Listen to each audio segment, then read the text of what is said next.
12월의 새벽 공기는 뼛속까지 파고들었습니다. 난방을 끈 지 사흘째. 저는 부엌 식탁 앞에 앉아 구겨진 종이 한 장을 멍하니 바라보고 있었습니다. 난방비 고지서.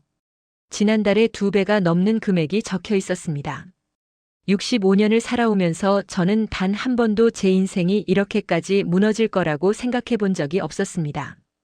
3년 전 남편이 지병으로 세상을 떠났을 때도, 아들이 사업 실패로 집을 나갔을 때도 저는 이겨낼 수 있다고 믿었습니다. 아니, 이겨내야만 했습니다. 유나 때문에. 초등학교 5학년 손녀 유나. 아들이 사업 실패 후 감감무소식이 되면서 제 품에 맡겨진 아이. 그 작은 생명 하나를 지키기 위해 저는 새벽 5시에 일어나 식당 설거지를 했고, 저녁에는 아파트 청소 일을 했습니다. 하지만 이번 겨울은 달랐습니다. 나이를 속일 수 없었습니다. 무릎은 계단을 오를 때마다 비명을 질렀고, 허리는 30분만 구부리고 있어도 펴지지 않았습니다. 결국 일자리를 잃었고 쌓여가는 공과금 앞에서 저는 처음으로 무력함을 느꼈습니다. 반지하 방 한 칸. 이곳에서 저와 유나는 떨리는 밤을 보내고 있었습니다. 가스보일러를 끄자마자 벽에서 스며드는 냉기는 이불 속까지 파고들었습니다. 유나는 감기에 걸렸고 저는 남은 돈으로 약국에서 감기약을 사야 할지 쌀을 사야 할지 고민해야 했습니다. 그날 아침 유나가 학교 가기 전에 물었습니다. 할머니 왜 난방 안 켜요? 저는 대답 대신 웃어 보였습니다. 겨울이니까 좀 추워야 건강에 좋단다. 그래야 감기도 안 걸리고. 아이는 고개를 끄덕였지만 그 맑은 눈동자 속에서 저는 의심을 읽을 수 있었습니다. 유나는 똑똑한 아이였으니까요. 할머니가 거짓말을 하고 있다는 걸 알면서도 모른 척해주는 아이였습니다. 현관문이 닫히는 소리와 함께 저는 그제야 긴 한숨을 내쉬었습니다. 식탁 위에는 밀린 공과금 고지서들이 쌓여 있었습니다. 전기세, 가스비, 수도세, 관리비. 빨간 글씨로 최종 독촉이라고 적힌 종이들. 머릿속이 하얘졌습니다. 이러다가 전기마저 끊기면 어떡하죠? 한겨울에 전기 없이 어떻게 살 수 있을까요? 아니, 그 전에 유나는 어떻게 됩니까? 저는 떨리는 손으로 낡은 지갑을 열었습니다. 10,000원짜리 3장. 이게 저희에게 남은 전부였습니다. 그때였습니다. 휴대폰이 울렸습니다. 학교에서 온 문자였습니다. 학부모님께 유나 학생의 급식비 3개월 미납으로 인해 급식 제공이 중단될 예정입니다. 조속한 납부 부탁드립니다.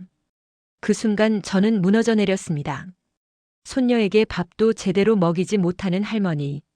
이 나이에 이런 수치를 겪어야 한다는 게 너무나 참담했습니다.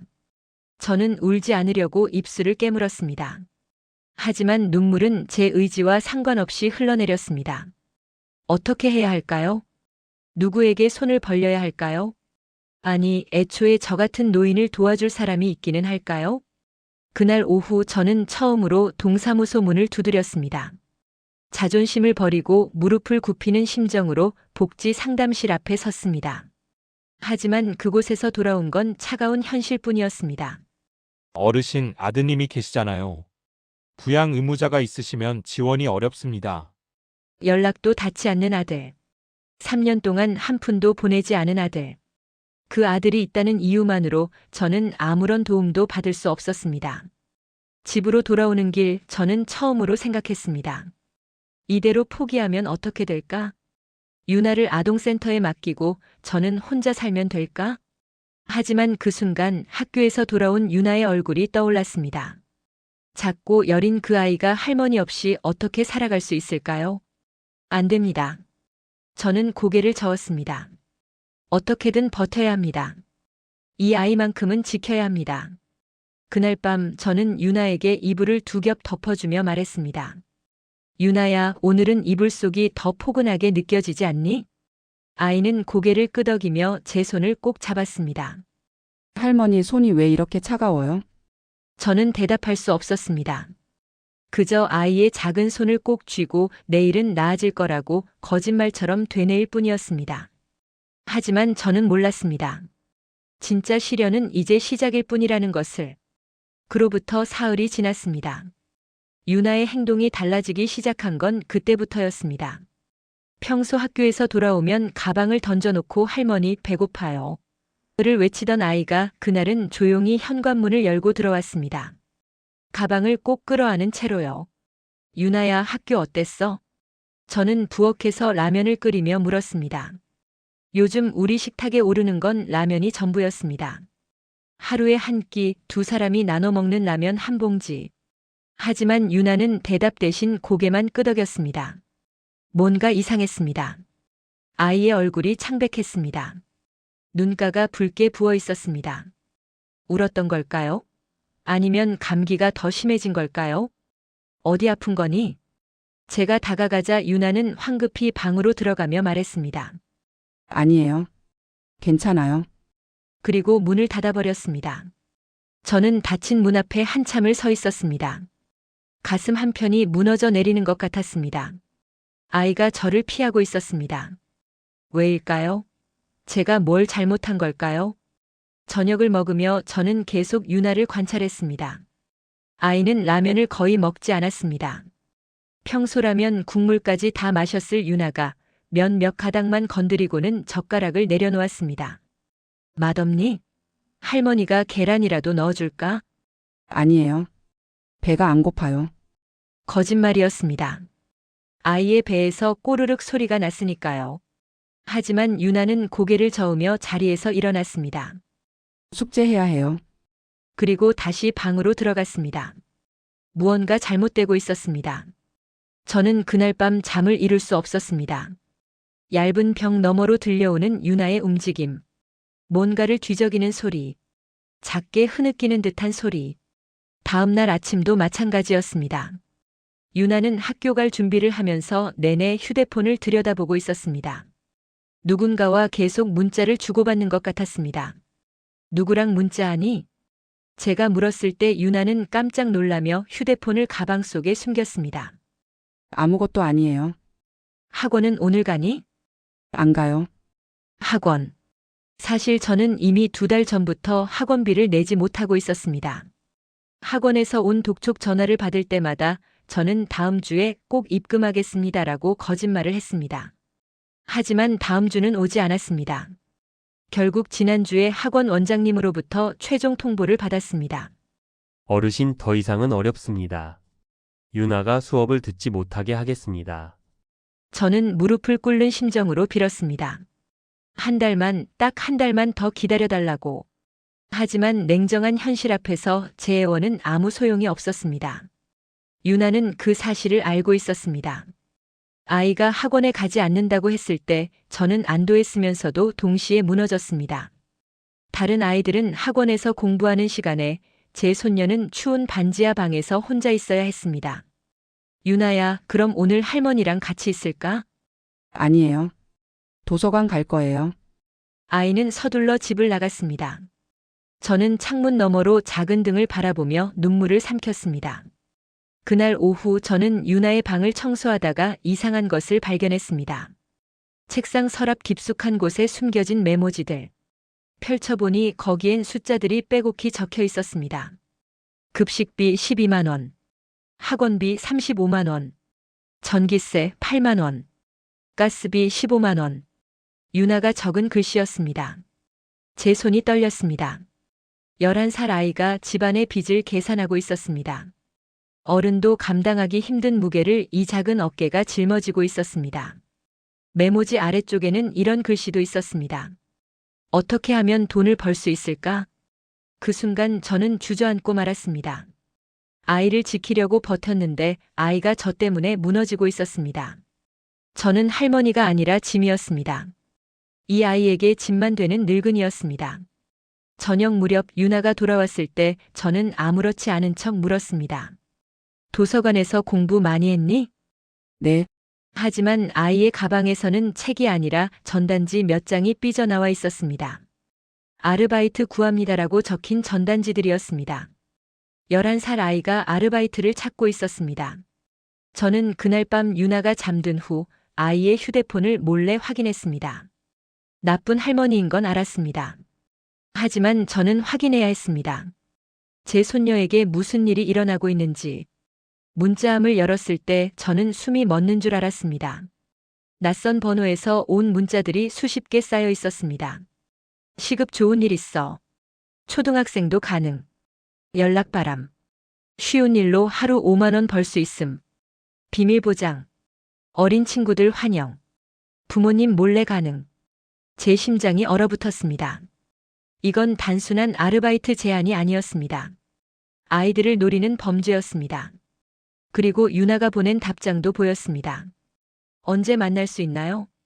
저는 그 자리에서 울음을 터뜨리고 말았습니다. 제가 지키려던 아이가 제 무능함 때문에 위험 속으로 걸어 들어가고 있었습니다. 그 순간 저는 깨달았습니다. 더 이상 이렇게 살 수는 없다는 것을.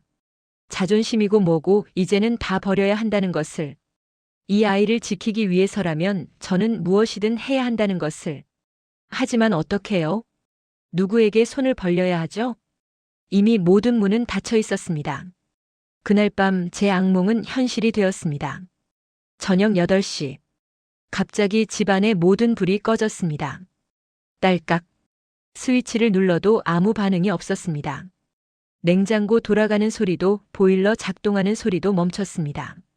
세상이 통째로 멈춰버린 것 같았습니다. 현관 문틈으로 하얀 종이 한 장이 밀려 들어와 있었습니다. 전기 공급 중단 통지서. 3개월 체납으로 인해 전력 공급이 중단되었습니다. 저는 그 자리에 주저앉았습니다. 더 이상 버틸 수 없다는 현실이 마침내 우리를 덮쳤습니다. 할머니, 왜 불이 안 켜져요? 유나가 어둠 속에서 제 손을 더듬어 찾았습니다. 아이의 손은 얼음장처럼 차가웠습니다. 금방 다시 켜질 거야. 저는 떨리는 목소리로 거짓말을 했습니다. 하지만 유나는 알고 있었을 겁니다.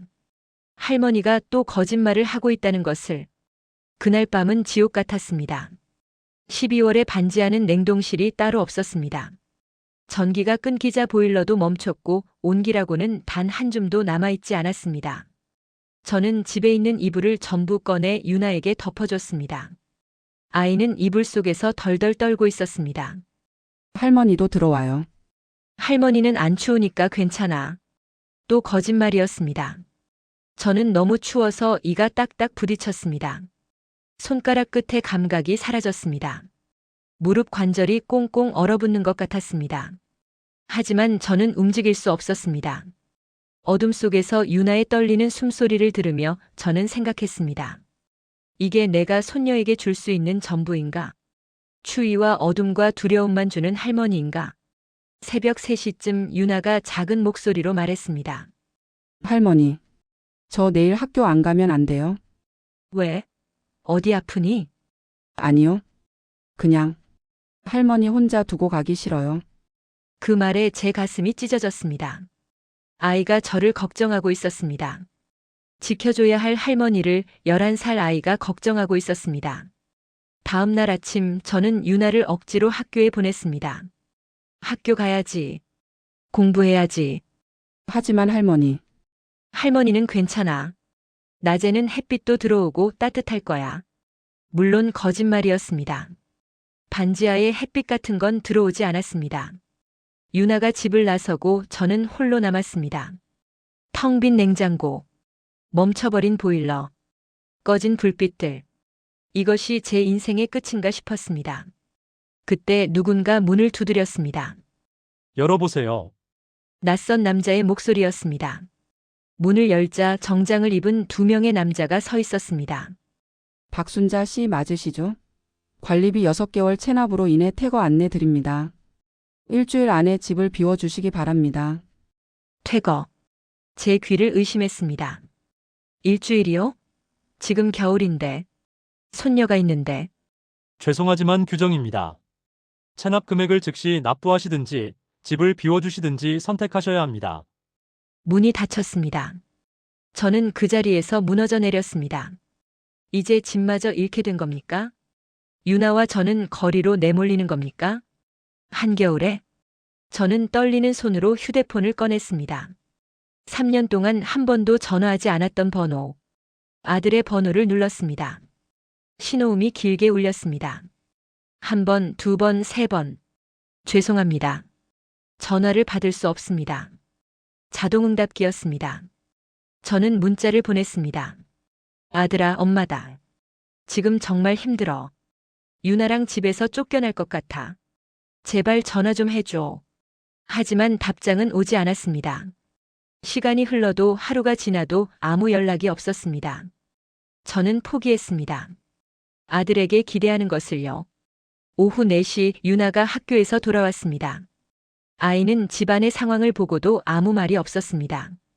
그저 조용히 가방을 내려놓고 제 옆에 앉았습니다. 할머니 괜찮아요? 응, 괜찮아. 하지만 제 목소리는 떨리고 있었습니다. 그때 유나가 가방에서 작은 봉투를 꺼냈습니다. 할머니, 이거. 봉투를 열자 안에는 10,000원짜리 지폐 몇 장이 들어 있었습니다. 그리고 구겨진 은행 통장 하나. 이게 뭐니? 제 손이 떨렸습니다. 학교 앞. 분식집에서 설거지 도와주고 받았어요. 순간 제 머릿속이 하얘졌습니다.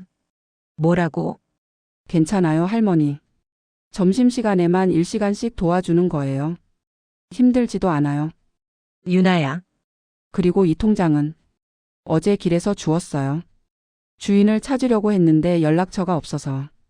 아이는 거짓말을 하고 있었습니다. 저는 알 수 있었습니다. 유나의 손이 거칠어져 있었습니다.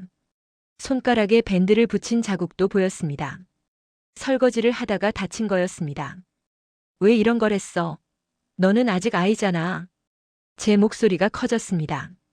할머니가 너무 힘들어 보였어요. 나 때문에 할머니가 아프면 안 되잖아요. 그래도 이건 이 돈으로 전기세 내면 되잖아요. 그럼 다시 따뜻해질 수 있잖아요. 유나가 환하게 웃었습니다. 하지만 그 웃음이 제 가슴을 찢었습니다. 11살 아이가 할머니를 위해 설거지를 하고 있었습니다. 공부해야 할 시간에, 친구들과 놀아야 할 시간에 차가운 물에 손을 담그고 있었습니다. 저는 유나를 끌어안으며 울음을 터뜨렸습니다. 미안해. 정말 미안해. 할머니 왜 울어요? 이제 괜찮아질 거예요. 아이는 제 등을 토닥였습니다. 그 순간 저는 깨달았습니다. 제가 지켜야 할 존재라고만 생각했던 이 아이가 이미 저를 지키려고 하고 있었다는 것을, 그리고 제가 정말로 이 아이를 지키고 싶다면 더 이상 혼자 버티려고 해서는 안 된다는 것을. 저는 유나가 건넨 통장을 떨리는 손으로 펼쳤습니다. 통장 명의는 김정화. 제 여동생 이름이었습니다. 20년 전 해외로 떠나며 제게 남긴 마지막 말이 떠올랐습니다. 언니 혹시 정말 힘들어지면 이 통장 써? 언니한테 맡겨두는 거야? 저는 그 약속을 평생 지키지 않았습니다. 자존심 때문이었습니다. 남에게, 심지어 동생에게도 기대고 싶지 않았습니다. 하지만 이제는 달랐습니다. 유나를 보며 저는 처음으로 마음을 내려놓았습니다. 그날 밤 저는 떨리는 손으로 여동생의 통장을 펼쳤습니다. 20년 만에 다시 보는 정화의 이름. 제 마음 한구석에서는 아직도 그때의 기억이 생생했습니다. 정화가 큰 가방 하나만 들고 집을 나서던 날. 언니, 나 이제 이 나라에서는 못 살 것 같아. 미안해. 그렇게 말하며 눈물을 흘리던 동생의 얼굴. 저는 그때 화가 났었습니다. 부모님 장례식에도 오지 않았던 동생. 연락도 없이 사라진 동생. 하지만 떠나기 전날 밤 정화는 제 손에 이 통장을 쥐어주며 말했습니다. 언니, 내가 모아둔 돈이야. 많지는 않지만 정말 힘들 때 쓰세요. 나한테는 빚진 거 아니에요. 그냥 언니가 행복했으면 좋겠어요.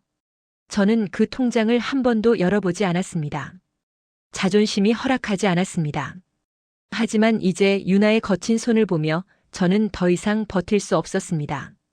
떨리는 손으로 통장 잔액을 확인했습니다. 잔액 854만 3천 원. 저는 숨이 멎는 줄 알았습니다. 854만 원. 1,000만 원에 가까운 돈이었습니다. 어떻게 이런 돈이 있을 수 있죠? 정화는 떠날 때 빈손이었습니다. 그런데 이 돈은 어디서 온 겁니까?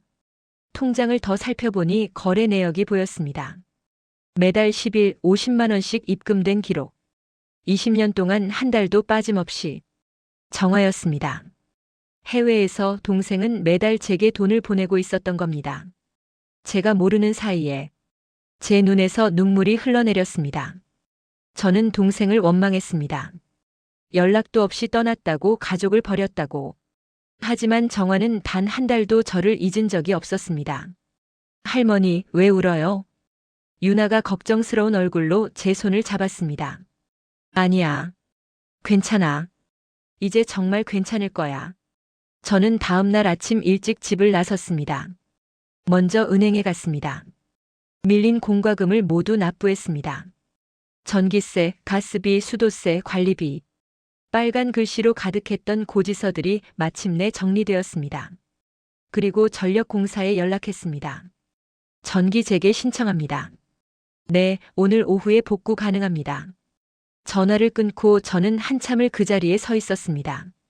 이렇게 간단한 일이었는데 저는 왜 그렇게 오래 버텼을까요? 오후 1시 저는 유나의 학교 근처 분식집으로 향했습니다. 행복분식이라는 간판이 붙은 허름한 가게. 문을 열고 들어가자 40대로 보이는 여자가 주방에서 나왔습니다. 어서 오세요. 저 유나 할머니입니다. 그 순간 여자의 표정이 굳었습니다. 아, 네. 제 손녀가 여기서 일했다고 들었습니다. 그게 여자는 말을 흐렸습니다. 저는 차분하게 하지만 단호하게 말했습니다. 제 손녀는 11살입니다. 아동을 고용한 건 불법입니다. 아니, 그게 아니라 그 아이가 먼저 부탁을. 얼마를 주셨습니까? 하루에 5,000원씩. 제 손이 떨렸습니다. 1시간 동안 차가운 물에 손을 담그고 무거운 그릇들을 닦으며 받은 돈이 겨우 5,000원이었습니다. 어른 최저임금의 절반도 안 되는 돈이었습니다. 아이의 약한 입장을 이용하신 겁니까? 아니, 진짜 그게 아니라. 여자는 변명을 늘어놓았습니다. 자기도 사정이 어렵다고 아이가 자발적으로 왔다고 도와주려던 것뿐이라고. 하지만 저는 알고 있었습니다. 도와주려던 게 아니라 값싼 노동력을 착취한 거였습니다. 지금부터 제 손녀는 여기 오지 않을 겁니다. 그리고 지금까지 일한 대가를 제대로 받겠습니다. 뭐라고요? 아동 고용은 불법입니다. 신고하면 사업자 등록이 취소될 수도 있습니다. 하지만 저는 그러고 싶지 않습니다. 대신 정당한 임금을 주십시오. 여자의 얼굴이 창백해졌습니다. 얼마를? 제 손녀는 일주일 동안 하루 1시간씩 일했습니다. 성인 최저임금 기준으로 계산하면 63,000원입니다. 저는 미리 계산해온 금액을 말했습니다. 여자는 한참을 망설이다가 지갑에서 돈을 꺼냈습니다. 여기. 저는 그 돈을 받으며 마지막으로 말했습니다. 앞으로는 이런 일 하지 마십시오. 당신도 아이를 키우는 어머니일 텐데 남의 아이는 이렇게 대하면 안 됩니다. 분식집을 나오며 저는 깊은 숨을 내쉬었습니다. 처음으로 제가 유나를 제대로 지킨 것 같았습니다. 오후 3시 집으로 돌아왔을 때 전기 복구 작업이 끝나 있었습니다. 스위치를 올리자 환한 불빛이 방 안을 채웠습니다. 보일러를 켰습니다. 드르륵 소리와 함께 따뜻한 바람이 나오기 시작했습니다. 냉장고도 다시 작동했습니다. 저는 그 소리들을 들으며 한참을 서 있었습니다. 이 평범한 일상이 이렇게 소중한 것이었다는 걸 잃어보고 나서야 알았습니다. 오후 4시 유나가 학교에서 돌아왔습니다. 현관문을 열고 들어선 아이는 환한 불빛을 보고 멈춰 섰습니다. 할머니, 불이. 응.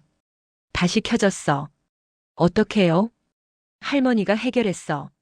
이제 걱정 안 해도 돼. 유나는 방 안으로 뛰어들어가더니 보일러에서 나오는 따뜻한 바람에 손을 가져다 댔습니다. 따뜻해요. 정말 따뜻해요. 아이의 눈에서 눈물이 흘러내렸습니다. 저는 유나를 꼭 끌어안았습니다. 유나야, 할머니가 미안했어. 내가 그런 힘든 일을 하게 만들어서. 아니에요. 나는. 아니야. 할머니가 잘못했어. 하지만 이제는 달라질 거야. 다시는 너한테 그런 일 시키지 않을게. 할머니. 그리고 유나야, 할머니가 분식집 갔다 왔어. 내가 일한 돈 제대로 받아왔어. 저는 여자에게서 받은 돈을 유나 손에 쥐어줬습니다. 이건 내가 일해서 번 돈이야. 내 거야. 유나는 돈을 보며 울기 시작했습니다. 할머니. 미안해요. 나 때문에. 아니야. 할머니가 미안해. 내가 할머니를 지키려고 했다는 거 할머니가 알아. 고마워. 그날 저녁 저는 오랜만에 제대로 된 저녁을 차렸습니다. 슈퍼마켓에서 고기와 야채를 사고 유나가 좋아하는 계란찜도 만들었습니다. 따뜻한 방 안에서 환한 불빛 아래에서 저희는 함께 밥을 먹었습니다. 유나는 밥을 먹으며 계속 웃었습니다. 그 웃음을 보며 저는 다짐했습니다. 다시는 이 아이를 혼자 버티게 하지 않겠다고. 다시는 자존심 때문에 도움을 거부하지 않겠다고. 그날 밤 유나가 잠든 후 저는 휴대폰을 꺼냈습니다. 그리고 20년 만에 처음으로 동생에게 문자를 보냈습니다. 정화야 언니야. 오랜만이다. 네가 남긴 통장 오늘 처음 열어봤어. 고마워. 정말 고마워. 전송 버튼을 누르고 저는 눈물을 흘렸습니다. 혼자가 아니라는 것. 누군가 저를 기억하고 있다는 것. 그것이 이렇게 큰 위안이 될 줄은 몰랐습니다. 동생에게 문자를 보낸 지 이틀이 지났습니다. 답장은 오지 않았습니다. 하지만 저는 괜찮았습니다. 20년 만에 보낸 문자였으니까요. 정화도 놀랐을 겁니다. 시간이 필요할 거라고 생각했습니다. 유나는 다시 밝아졌습니다. 아침마다 할머니, 오늘 뭐 먹을까요? 하며 웃는 아이를 보면 제 마음도 따뜻해졌습니다. 학교도 다시 열심히 다니기 시작했습니다. 급식비를 내고 나니 아이는 점심시간이 기다려진다며 신나했습니다. 할머니 오늘 급식 진짜 맛있었어요. 그래? 뭐였는데? 돈가스랑 스파게티요. 친구들이랑 같이 먹으니까 더 맛있었어요. 이런 평범한 일상이 우리에게는 기적 같았습니다. 하지만 평화는 오래가지 않았습니다. 그날은 토요일 오후였습니다. 유나가 도서관에 가고 저 혼자 집에 있을 때 초인종이 울렸습니다. 누구일까 싶어 문을 열었는데 엄마, 3년 만에 듣는 목소리였습니다. 아들 민수가 서 있었습니다. 저는 그 자리에 얼어붙었습니다. 민수야. 아들은 많이 변해 있었습니다. 얼굴은 헬쑥했고 옷차림은 초라했습니다. 예전에 자신감 넘치던 모습은 어디에도 없었습니다. 들어가도 돼? 저는 말없이 문을 열어줬습니다. 민수는 거실을 둘러보며 들어왔습니다. 작은 반지하 방, 낡은 가구들. 그의 얼굴에 복잡한 감정이 스쳐 지나갔습니다. 엄마, 여기서 이렇게 살고 있었어? 응. 나랑 유나랑 유나는? 도서관 갔어. 민수는 소파에 앉으며 한숨을 내쉬었습니다. 엄마, 미안해. 그 한마디에 지난 3년이 떠올랐습니다. 사업 실패 후 연락도 없이 사라진 아들. 생활비 한 푼 보내지 않은 아들. 친구 빚 보증을 섰다가 날아간 2억 원. 지금 와서 미안하다고 하면 뭐해. 제 목소리는 차가웠습니다. 알아. 나도 알아. 나 때문에 엄마가 얼마나 힘들었는지. 그래서? 지금 왜 왔어? 민수는 한참 동안 말이 없었습니다. 그러더니 조심스럽게 입을 열었습니다. 엄마, 나 요즘 정신 차리고 있어. 일도 구했고. 잘 됐네. 그래서 이제 유나를 데려갈까 해서. 순간 제 심장이 멎는 줄 알았습니다. 뭐라고? 유나는 내 딸이잖아. 이제 내가 책임질게. 저는 믿을 수 없다는 듯 아들을 바라봤습니다. 네가? 3년 동안 한 번도 찾아보지 않던 네가? 그때는 내가 정신이 없었어. 하지만 이제는 달라. 무슨 일 구했는데? 건설 현장에서 일용직으로. 일용직? 제 목소리가 높아졌습니다. 일용직으로 어떻게 아이를 키워? 매일 일이 있는 것도 아니잖아. 밥은 누가 챙겨주고 학교는 누가 보내고 그건 어떻게든 하면 되지. 어떻게든 3년 전에도 너는 그렇게 말했어. 사업은 어떻게든 되겠지. 빚은 어떻게든 갚겠지. 그래놓고 다 망가뜨렸잖아. 민수의 얼굴이 붉어졌습니다. 엄마도 너무한 거 아니야? 나도 노력하고 있다고. 노력? 3년 동안 한 통의 전화도 10,000원도 안 보낸 게 노력이야? 그건 유나가 얼마나 힘들었는지 알아? 겨울에 난방도 못 켜고 급식비도 못 내서 친구들 앞에서 창피당하고 그런 아이를 네가 키운다고? 저는 떨리는 목소리로 말했습니다. 그때 민수가 갑자기 소리쳤습니다. 그럼 엄마는 뭔데? 엄마도 아이 제대로 못 키우잖아. 전기도 끊기고 집에서 쫓겨날 뻔하고. 뭐라고? 나 다 알아. 관리사무소에서 들었어. 엄마가 얼마나 형편없이 살고 있는지. 제 가슴이 철렁 내려앉았습니다. 너 관리사무소에 갔다 왔어? 응. 그래서 알았어. 엄마 혼자서는 유나 못 키운다는 거. 순간 저는 깨달았습니다. 아들이 유나를 데려가려는 진짜 이유를. 민수야, 혹시 넌 엄마, 솔직히 말할게. 나 지금 급하게 돈이 필요해. 역시 그랬습니다. 유나를 데려가면 정부 지원금이 나오잖아. 한부모 가정수당이랑 아동수당. 그거면 당장 급한 불은 끌 수 있어. 제 온몸에 소름이 돋았습니다. 너 지금 내 딸을 돈벌이 수단으로 생각하는 거야? 아니, 그게 아니라. 그럼 뭐야?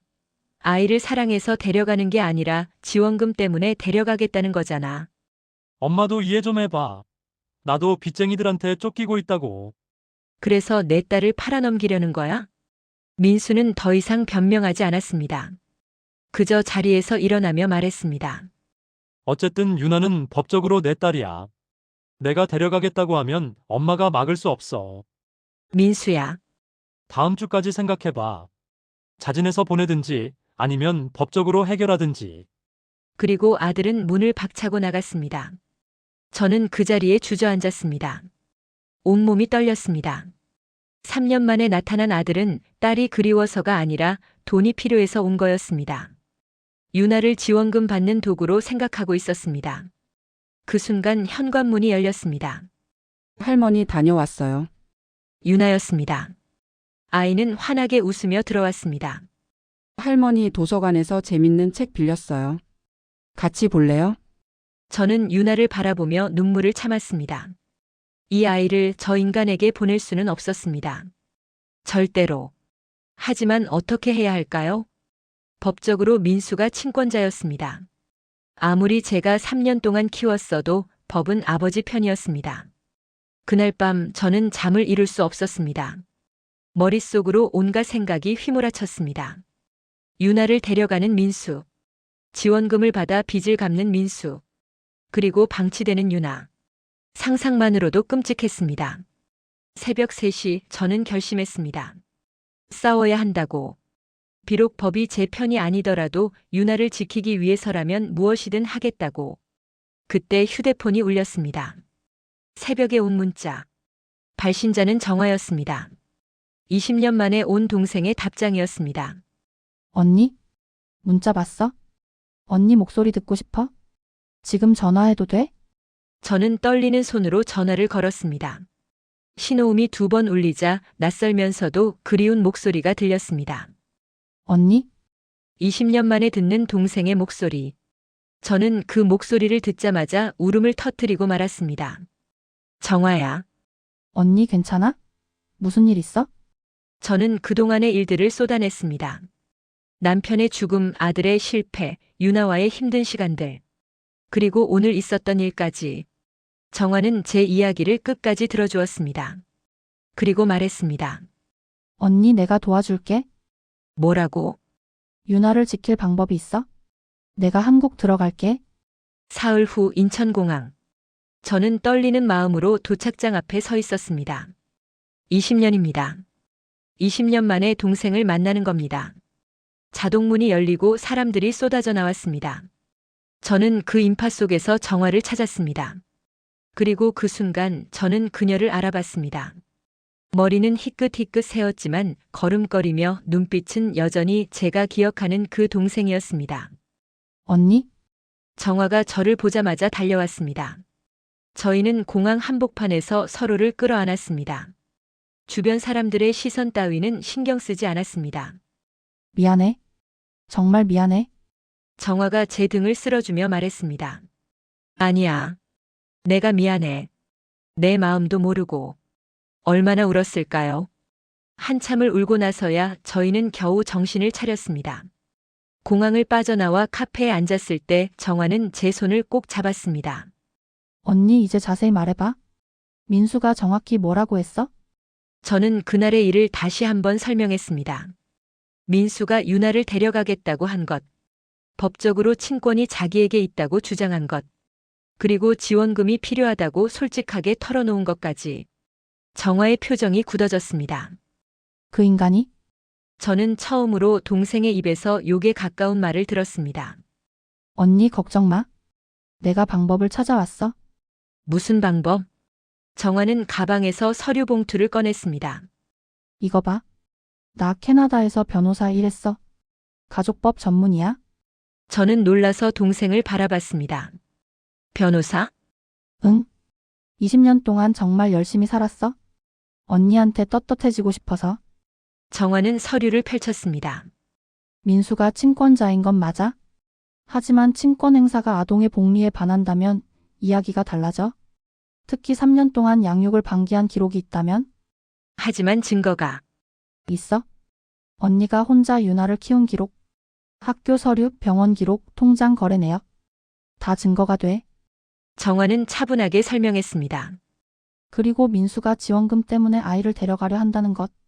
이것만 증명하면 친권 제한 청구를 할 수 있어. 정말? 물론 쉽지는 않아. 하지만 싸워볼 만해. 그리고 언니 나도 같이 싸울게. 그 말에 저는 힘이 났습니다.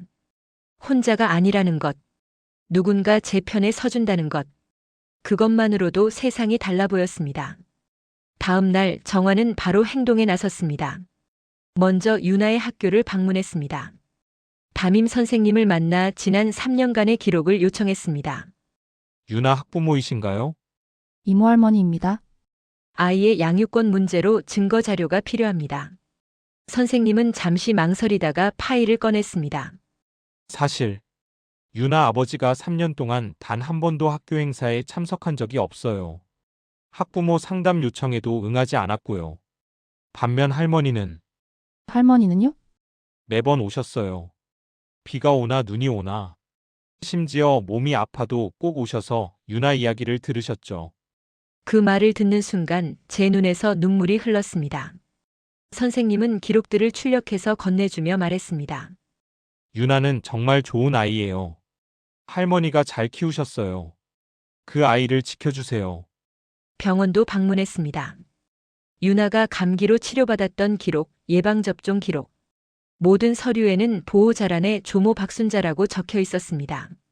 심지어 급식비 납부 기록도 받았습니다. 3년 동안의 납부 내역. 매번 제 통장에서 인출된 기록. 민수의 이름은 단 한 곳에도 없었습니다. 정화는 이 모든 서류를 정리하며 말했습니다. 언니 이 정도면 충분해. 민수가 뭐라고 하든 사실이 증명해 줄 거야. 그리고 일주일 후 민수가 다시 찾아왔습니다. 이번에는 낯선 남자 한 명과 함께였습니다. 엄마, 생각해봤어? 민수의 목소리는 차갑고 단호했습니다. 유나 데려갈 거야, 말 거야? 저는 조용히 대답했습니다. 안 돼. 뭐? 유나는 안 데려갈 수 없어. 내가 지킬 거야. 민수가 비웃었습니다. 엄마, 법이 뭔지 알아? 나한테 친권이 있다고. 엄마가 막을 수 없어. 그때 방 안에서 정화가 나왔습니다. 막을 수 있어? 민수는 정화를 보고 눈이 커졌습니다. 누구? 나야 민수야. 이모. 오랜만이네. 정화 이모. 정화는 민수 앞으로 걸어가 서류 봉투를 내밀었습니다. 친권 제한 청구서야. 법원에 제출할 거야. 뭐라고? 네가 3년 동안 양육을 방기한 기록, 유나를 지원금 목적으로 데려가려 한다는 증거. 다 여기 있어? 민수의 얼굴이 창백해졌습니다. 이건 불법 아니야? 불법? 아이를 돈벌이 수단으로 쓰려는 게 불법이지. 내가 한 말 기억나? 지원금이 필요하다고 했잖아. 그건 녹음도 있어? 정화가 휴대폰을 꺼내 들었습니다. 그날 민수가 했던 말들이 그대로 재생되었습니다. 정부 지원금이 나오잖아. 한부모 가정수당이랑 아동수당. 그거면 당장 급한 불은 끌 수 있어. 민수는 말문이 막혔습니다. 정화는 계속 말했습니다. 민수야, 법은 내 편이 아니야. 법은 아이 편이야. 유나의 행복이 최우선이야. 하지만 나는 아버지라고. 아버지? 3년 동안 어디 있었어? 아이가 굶주릴 때, 추워서 떨 때, 학원비 못 내서 창피 당할 때, 너는 어디서 뭐 했어? 민수는 고개를 숙였습니다. 나도 힘들었어. 내가 힘들면 아이는 안 힘들어? 11살 아이가 설거지 일을 해야 했어? 할머니 걱정에 밤마다 울었어? 그게 네가 만든 상황이야? 정화의 목소리는 떨렸지만 단호했습니다. 지금이라도 제대로 된 아버지가 되고 싶으면 먼저 사람이 돼. 지원금이 아니라 유나를 생각해. 그 아이한테 진짜 필요한 게 뭔지 생각해. 민수는 한참을 말없이 서 있었습니다. 그러더니 갑자기 무릎을 꿇었습니다. 엄마, 미안해요. 그리고 울기 시작했습니다. 나 정말 못난 자식이에요. 유나한테도 미안하고 엄마한테도 미안해요. 저는 아들을 내려다보았습니다. 분노도 있었지만 동시에 안쓰러움도 밀려왔습니다. 민수야, 엄마, 유나는 엄마가 키워주세요. 나는 자격이 없어요. 아들은 그렇게 말하고 일어났습니다. 그리고 고개도 돌리지 않고 집을 나갔습니다. 문이 닫히고 저와 정화만 남았습니다. 저는 그제야 긴 한숨을 내쉬었습니다. 끝났어? 정말 끝났어? 정화가 제 어깨를 안아주었습니다. 잘했어, 언니? 정말 잘했어? 그날 밤 유나가 잠든 후 저희 자매는 오랜만에 마주 앉았습니다. 정화야 고마워. 네가 없었으면 언니 나야말로 고마워. 내가 돌아올 이유를 만들어줘서. 무슨 소리야? 정화는 잠시 망설이다 말했습니다. 사실 나 캐나다에서 외로웠어. 성공은 했지만 가족은 없었어. 언니랑 화해하고 싶었는데 용기가 없었어. 정화야, 그런데 언니가 먼저 문자를 보내줬잖아. 그게 나한테는 구원이었어.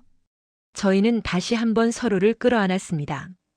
20년의 시간이 무색하게 우리는 여전히 자매였습니다. 6개월이 흘렀습니다. 봄이 왔고 여름이 지나고 이제 다시 가을이 찾아왔습니다. 하지만 이번 가을은 달랐습니다. 지난 겨울의 추위와 어둠은 이제 먼 기억처럼 느껴졌습니다. 정화는 한국에 남기로 했습니다. 언니 나 이제 여기서 살래? 캐나다에는 돈이 있었지만 여기에는 가족이 있잖아. 동생은 서울의 작은 법률 사무소를 열었습니다. 주로 어려운 가정의 아이들을 무료로 도와주는 일을 했습니다. 유나처럼 부모에게 버림받거나 학대당하는 아이들을 위해 싸웠습니다. 이모 할머니, 오늘도 누구 도와줬어요? 유나가 저녁마다 정화에게 물었습니다. 응. 오늘은 엄마한테 맞는 아이를 도와줬어. 이제 그 아이는 안전한 곳에서 지낼 수 있을 거야? 멋있어요. 유나의 얼굴은 예전보다 훨씬 밝아졌습니다. 저희는 반지하를 벗어나 작은 투룸 아파트로 이사했습니다. 정화가 도와준 덕분이었습니다. 햇빛이 잘 드는 방에서 유나는 매일 아침 환하게 웃으며 일어났습니다. 학원도 다시 다니기 시작했습니다. 이번에는 제가 떳떳하게 학원비를 낼 수 있었습니다. 정화가 저를 그녀의 사무실 관리 일에 고용했거든요. 언니 이거 일한 대가야? 당당하게 받아? 매달 받는 월급으로 저는 유나에게 필요한 것들을 사줄 수 있었습니다. 새 신발, 새 가방, 참고서. 그리고 가끔은 유나가 좋아하는 치킨도 시켜줄 수 있었습니다. 할머니 이거 너무 맛있어요. 그럼 다음 주에 또 시켜줄까? 진짜요? 와. 이런 평범한 대화가 저희에게는 기적이었습니다. 민수는 가끔 연락이 왔습니다. 처음에는 한 달에 한 번씩 안부 문자를 보냈습니다. 그러다가 2달에 한 번, 이제는 석 달에 한 번 정도. 그래도 연락이 오는 것만으로도 저는 감사했습니다. 엄마, 나 요즘 공장에서 정규직으로 일하고 있어. 돈 좀 모이면 유나 용돈이라도 보낼게. 그래. 천천히 해. 저는 더 이상 아들에게 기대하지 않았습니다. 하지만 미워하지도 않았습니다. 그저 그가 자기 인생을 바로 살기를 바랄 뿐이었습니다. 그리고 석 달 전 민수가 처음으로 유나를 만나러 왔습니다. 유나야, 아빠야. 유나는 민수를 보고 잠시 멈춰 섰습니다. 3년 만에 보는 아버지. 아이의 눈에는 복잡한 감정이 스쳐 지나갔습니다. 안녕하세요. 높임말이었습니다. 아빠가 아니라 낯선 어른에게 하는 말투였습니다. 민수의 얼굴이 일그러졌습니다. 유나야, 아빠가. 미안해. 괜찮아요. 아니야. 괜찮지 않아. 아빠가 정말 잘못했어. 민수는 무릎을 꿇고 유나와 눈높이를 맞췄습니다. 아빠가 너를 버렸어. 제일 힘들 때 옆에 없었어. 그건 변명할 수 없는 거야. 유나는 말없이 아버지를 바라봤습니다. 하지만 아빠 이제 달라지려고 해. 시간이 걸리겠지만 언젠가 네가 우리 아빠라고 부를 수 있는 사람이 되고 싶어. 한참의 침묵 후 유나가 작게 말했습니다. 노력하세요. 그 짧은 한마디에 민수는 눈물을 흘렸습니다. 고맙다, 유나야. 정말 고맙다. 저는 그 장면을 멀리서 지켜봤습니다. 완벽한 화해는 아니었지만 작은 시작이었습니다. 그것으로 충분했습니다. 여름방학 때 정화가 유나를 데리고 여행을 다녀왔습니다. 할머니 바다 정말 예뻤어요. 사진 봐요. 유나가 보여준 사진 속에는 환하게 웃는 아이의 얼굴이 있었습니다. 파도 앞에서 백사장에서 아이스크림을 먹으며 웃는 모습. 지난 겨울 추위에 떨며 울던 그 아이가 맞나 싶을 정도로 밝았습니다. 이 아이는 지난 겨울의 아픔을 딛고 오히려 더 강하고 따뜻한 사람으로 자라고 있다는 것을, 그리고 그 옆에는 제가 있고 정화가 있다는 것을. 어느 날 저녁 저희 셋은 함께 식탁에 앉아 저녁을 먹었습니다. 따뜻한 된장찌개, 고등어구이, 김치. 평범한 식탁이었지만 저희에게는 세상 어떤 것보다 소중했습니다. 언니, 이거 예전에 엄마가 해주시던 맛이네. 저희는 웃으며 밥을 먹었습니다. 창밖으로 가을바람이 불어왔지만 집안은 따뜻했습니다. 보일러 때문이 아니었습니다. 함께 있다는 것, 그 자체가 온기였습니다. 식사 후 유나는 정화와 함께 설거지를 했습니다. 저는 거실 소파에 앉아 그 모습을 바라봤습니다. 아이의 웃음소리, 동생의 웃음소리. 그 소리들이 집안을 가득 채웠습니다. 문득 지난 겨울이 떠올랐습니다. 구겨진 난방비 고지서를 보며 절망했던 그날. 전기가 끊기고 어둠 속에서 떨었던 그날. 유나를 빼앗길까 두려웠던 그날. 그때의 저는 혼자였습니다. 아니, 혼자라고 생각했습니다. 남에게 기대면 안 된다고, 자존심을 지켜야 한다고 그렇게 믿으며 버텼습니다. 하지만 틀렸습니다. 진짜 강함은 혼자 버티는 게 아니었습니다. 도움을 청할 수 있는 용기, 손을 내밀 수 있는 용기, 약함을 인정할 수 있는 용기. 그것이 진짜 강함이었습니다. 그리고 저는 이제 알았습니다. 가족이란 피로만 이어지는 게 아니라는 것을. 유나도 정화도 심지어 변하려고 노력하는 민수도. 저희는 서로를 선택했습니다. 포기하지 않기로 선택했습니다. 그 선택이 저희를 진짜 가족으로 만들었습니다. 그날 밤 유나가 잠들고 정화와 단둘이 남았을 때 저는 동생에게 물었습니다. 정화야, 너 왜 20년 동안 매달 돈을 보낸 거야? 나한테 그렇게까지 할 필요 없었잖아. 정화는 잠시 생각하다 대답했습니다. 언니가 행복했으면 좋겠어서. 내가 곁에 없어도 언니만큼은 힘들지 않았으면 좋겠어서. 고마워. 정말 고마워. 언니야말로 고마워. 나한테 다시 돌아올 집을 만들어줘서. 저희는 서로를 바라보며 웃었습니다. 그리고 그날 밤 저는 오랜만에 편안한 잠에 들었습니다. 악몽도 없었고 두려움도 없었습니다. 따뜻한 이불 속에서 옆방에서 들려오는 유나의 고른 숨소리를 들으며 저는 행복했습니다. 지난 겨울의 차가운 난방비 고지서. 그것이 저희 가족의 운명을 바꿨습니다. 절망 속에서 저희는 서로를 다시 찾았고 더 단단하게 연결되었습니다. 이제 저는 압니다. 인생에서 정말 중요한 건 돈도 자존심도 아니라는 것을. 함께 있다는 것, 서로를 지킨다는 것, 그리고 사랑한다는 것. 그것이 우리가 만들어낸 진짜 온기라는 것을. 추운 겨울이 다시 오더라도 이제 저는 두렵지 않습니다. 난방비 고지서가 아무리 높아도 공과 금이 아무리 밀려도 저희에게는 서로가 있으니까요. 그리고 그것이 세상 어떤 것보다 따뜻하니까요. 창밖으로 가을밤 달빛이 쏟아져 들어왔습니다. 저는 조용히 유나의 방문을 열어 아이를 확인했습니다. 평화롭게 잠든 얼굴. 제가 지켜낸 얼굴. 저희가 함께 지켜낸 얼굴. 저는 조심스럽게 이불을 덮어주고 문을 닫았습니다. 그리고 거실로 돌아와 따뜻한 차 한 잔을 마시며 생각했습니다. 내일도 모레도 우리는 함께 웃을 수 있을 거라고. 그것이 제가 배운 인생의 가장 소중한 교훈이었습니다. 혼자 버티는 게 아니라 함께 살아가는 것. 그것이 진짜 삶이라는 것을. 박순자 할머니의 이야기 어떠셨나요? 구겨진 난방비 고지서 한 장이 가져온 변화. 그 속에서 우리는 진짜 중요한 것이 무엇인지 배웠습니다.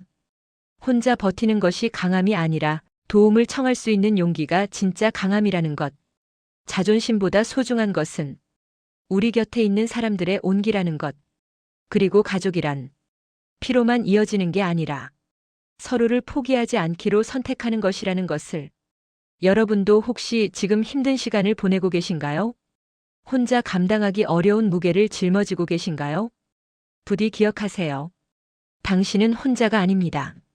손을 내밀면 분명 잡아줄 누군가가 있습니다. 늦었다고 생각할 때가 가장 빠른 때입니다. 이 영상이 오늘 하루 힘들었던 여러분께 작은 위로가 되었기를 바랍니다. 영상이 마음에 드셨다면 좋아요 버튼으로 응원의 마음을 전해주세요. 그리고 구독과 알림 설정을 눌러주시면 앞으로도 따뜻한 이야기로 찾아뵙겠습니다. 댓글로 여러분의 생각과 응원의 말씀도 남겨주세요.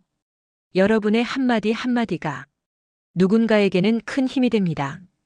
다음 이야기에서 또 뵙겠습니다. 여러분, 오늘도 따뜻한 하루 보내세요. 감사합니다.